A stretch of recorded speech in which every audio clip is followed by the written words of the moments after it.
Hi Sagittarius, welcome to Scorpio Soul Time. I'm Ronique. I hope you all are doing well. We are going to talk about the full moon in Aquarius that actually occurs on August 11th, 2022. This is a power super full moon, you all. This is the last super full moon actually of 2022, which means the moon is closer to the earth and we can feel the energies that much more. Remember, full moons are when the sun sits 180 degrees across the sky. The sun is sitting in Leo, illuminating that moon in Aquarius. So just know that this also is an activation point for a grand fixed cross. So the grand fixed cross is actually an alignment of the four fixed astrological signs. So we do have Saturn sitting in Aquarius, Uranus and the North Node in Taurus, the South Node in Scorpio, and then the Sun, Mercury, and Venus also are in Leo. So this like cross that each of the four fixed signs is making, that's really powerful energy that we're all going to feel. So don't try to be too hasty in trying to make decisions. Like, people are going to be a little more stubborn at this time. But in a brighter note, you know, there is a nice trine between Mars in Taurus and Pluto in Capricorn. So this could fuel like motivation and guidance to move forward with confidence. So that's a really highlight of this full moon time. Okay, so what we're going to do, Sag, is we're going to pull a past, present, and future card spread, and then we will pull clarifier cards based off of those. Lastly, if you have not already liked, subscribed, commented, given me a thumbs up, I would really love if you would for my channel. It helps me grow. It helps get the information out to more people that hopefully this resonates with.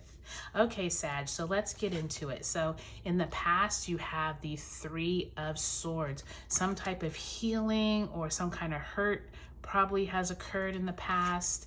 In the present, you do have the Seven of Pentacles in reverse, possibly some type of project you've been trying to get started. In the future, you have the Hierophant card. So maybe having to depend on your work or a governing body to get something done. So let's take a look at some clarifying cards. Let's clarify what that Three of Swords there is for, because that's definitely depicting like some type of hurt or disappointment that has occurred. Seven of Wands, possibly something around something you've been trying to start, maybe a business, maybe trying to find a job. I'm not quite sure here. So let's clarify those three.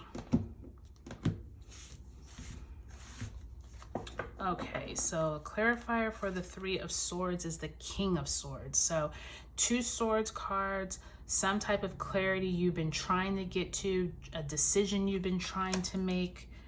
Interesting. With the present and the Seven of Pentacles, we have the Ten of Pentacles. So really good energy to see, both in reverse though, Sag. So maybe you're still working on it and you haven't like seen the fruits of your labor yet, of the seeds that you planted.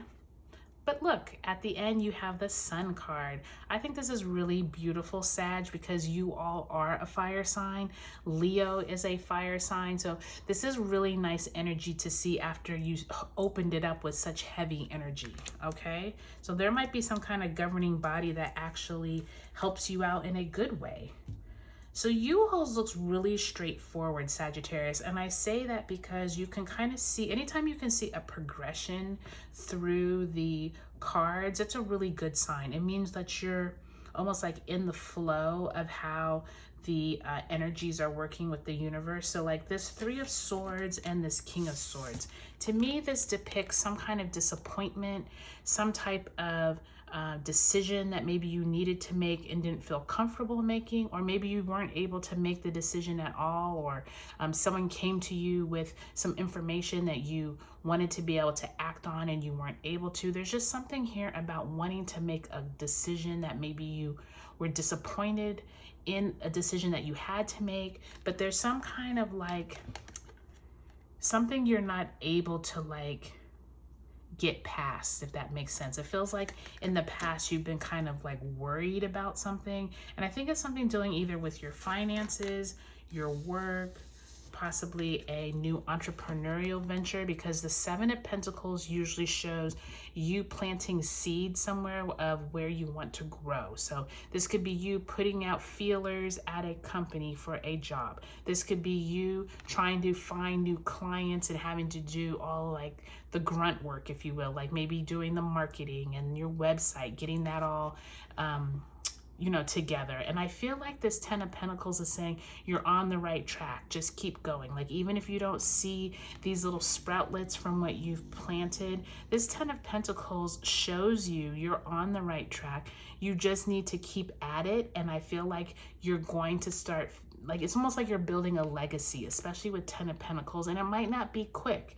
It might be something that you've been doing already for a while. Maybe you were disappointed in the past with the results, and like in the present, you're like, okay, I'm just going to keep going. I'm just going to keep going. And you're starting to see, like, maybe you're trying to sell something through an e-commerce store and it's like taking forever to fruition, but it feels like you get some kind of guidance, maybe from a boss, from a colleague, probably something more like a boss or a governing figure with that Hierophant. Maybe you applied for a business loan or something back here with this Seven of Pentacles and you've just been waiting for it, and maybe the bank comes through and you get that like green light to go ahead. I really think that there's some really positive energy here. Like, I think sometimes the Hierophant card to me is looked at as kind of more of a negative governing body, meaning like it could be you against, you know, the company you work for or whatever. But when I see it paired up with the Sun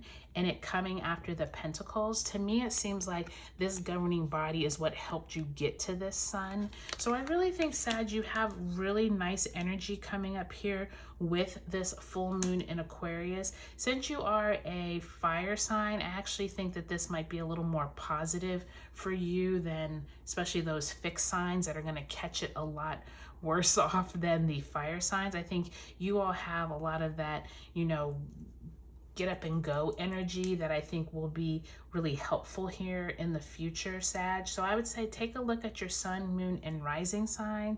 Just see how they compare with this reading. See if you any of this resonates with you in terms of maybe your job or your career or something you've been trying to work through. But it definitely looks like you moved past some of this heavy mental energy that was in the past. So that's really nice to see. Okay, Sagittarius, I hope you all have a great full moon in Aquarius, and I'll talk to you all later.